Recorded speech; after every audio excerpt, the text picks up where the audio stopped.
जय भीम नमो बुधाय साथियों। आज है करवा चौथ का दिन और देखिए ना, मैंने करवा चौथ का व्रत नहीं रखा है क्योंकि मैं जानती हूँ कि बाबा साहेब ने कहा था कि हिंदू के जितने भी धर्म रीति रिवाज हैं उनको मैं नहीं मानूंगा। तो इसलिए मैंने भी आज के दिन का फ़ायदा उठाया। तो मैं अपने थॉरो चेकअप के लिए गई हॉस्पिटल। वहाँ पे मुझे पता था आज के दिन बिल्कुल कोई भी रश नहीं होगा। वहाँ मैं अपना काम करवा के आई। उसके बाद मैं टेलीफोन एक्सचेंज में गई, वहाँ भी मेरा काम पेंडिंग था। मैंने वहाँ भी फटाफट अपना काम करवाया और आधे दिन में जब मैं घर पे वापस आई तो मैंने अपने घर के काम सभी काम संभाले। और तब मुझे पता चला कि बाबा साहिब कितना सही कहते थे कि इन रीति रिवाजों में, इन व्रत में सिवाय अपनी एनर्जी वेस्ट, हमारा टाइम भी इसमें व्यय होता है, साथ ही हमारा धन भी लगता है। लेकिन फ़ायदा किन लोगों को मिलता है आप सभी अच्छी तरह से जानते हैं। जो 3 वर्ण हैं, फ़ायदा सिर्फ उन्हीं लोगों का हो रहा है। हमारे अपने लोग तो जैसे तैसे जुगाड़ करके, ऐसा नहीं है कि सभी बहुत अपडेट हैं, सो बहुत अच्छी लाइफस्टाइल सभी को मिल पाई है। आज हम शहरों में हैं तो हमें लग रहा है कि ये सब अच्छा हो गया है, लेकिन ऐसा नहीं है। आज भी बहुत गरीब लोग हैं जो फॉलो करते हैं इन त्योहारों को और बहुत मुश्किल से जुगाड़ करके किसी तरह से वो इन त्योहारों को मना के सोचते हैं कि हमने मोक्ष प्राप्ति के लिए अपना साधन कर लिया है। तो मैं ये कहना चाहूँगी कि बाबा साहेब ने जैसा कि कहा था कि मैं किसी समाज की प्रगति तभी मानूंगा जब उस समाज की महिलाएं आगे बढ़ेंगी, अग्रसर रहेंगी और प्रगति के बहुत ऊंचाइयों पर होंगी। आप जहाँ हम नारी की बात करते हैं तो बाबा साहिब ने ना केवल हमारे समाज की महिलाओं की, बल्कि जैसे ही बाबा साहिब का नाम आता है लोग एकदम से क्यों सोचने लग जाते हैं कि वो तो दलितों के मसीहा हैं। उन लोगों को भी हमें अवगत कराना पड़ेगा। ख़ास तौर पे हमारे समाज की महिलाएं हैं, वो आगे आएं और उन महिलाओं को बताएं कि आज आप जो इतनी सुरक्षित महसूस कर रहे हैं वो बाबा साहिब की वजह से हैं।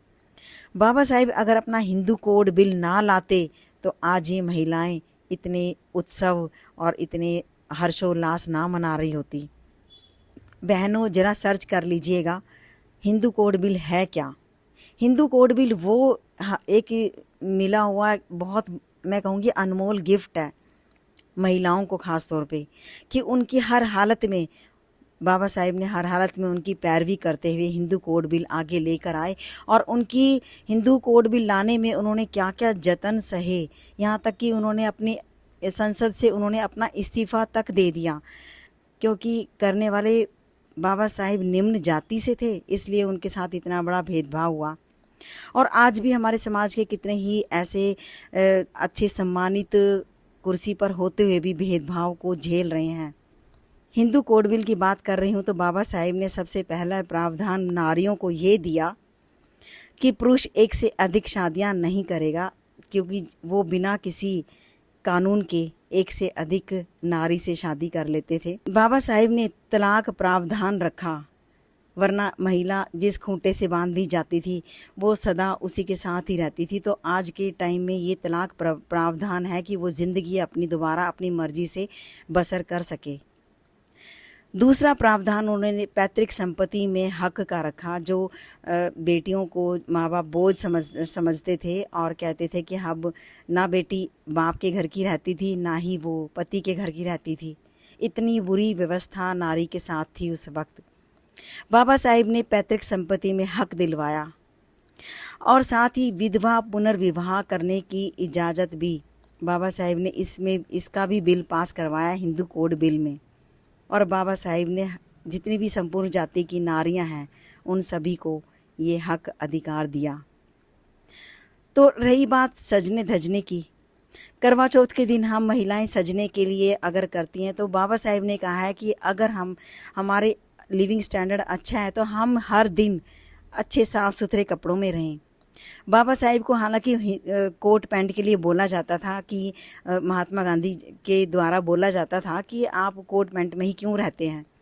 तो बाबा साहिब ने कहा था कि मैं उनको ये दिखाना चाहता हूँ, अपनी संपूर्ण जो मेरे अपने समाज को दिखाना चाहता हूँ कि हमें हमेशा अच्छे कपड़ों में रहना है, कोशिश करनी है हमारा अच्छा लाइफस्टाइल हो।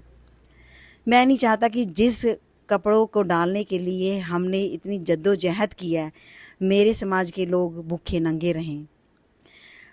जैसा कि आपने देखा होगा कि बचपन में लड़कियां कितनी तैयार होती हैं, कितना साज श्रृंगार करती हैं, क्या उनका कोई पति होता है? ये तो उनमें एक तरह से नेचुरल भावना होती है कि भी उसको तैयार होने का शौक़ होता है। एक लड़का है वो हमेशा बैट बॉल पकड़ता है और वो लड़कों की तरह खेलता है। तो ये इसी चीज़ का फ़ायदा इन्होंने उठाया कि सुहाग का करके कर दिया कि तुम्हारा सुहाग ज़्यादा दिन जीवित रहेगा, उसकी उम्र बढ़ेगी अगर तुम ये व्रत रखोगे। पर बहनों, आप आसपास भी देख रहे हो ऐसा नहीं है। जिन महिलाओं के पति नहीं हैं, क्या उन्होंने शिद्दत से ये व्रत नहीं रखा होगा? आप आसपास हर जगह मिल जाएंगी ऐसी बहनें। और हम बहनें ही कितना बड़ा भेदभाव कर रही हैं।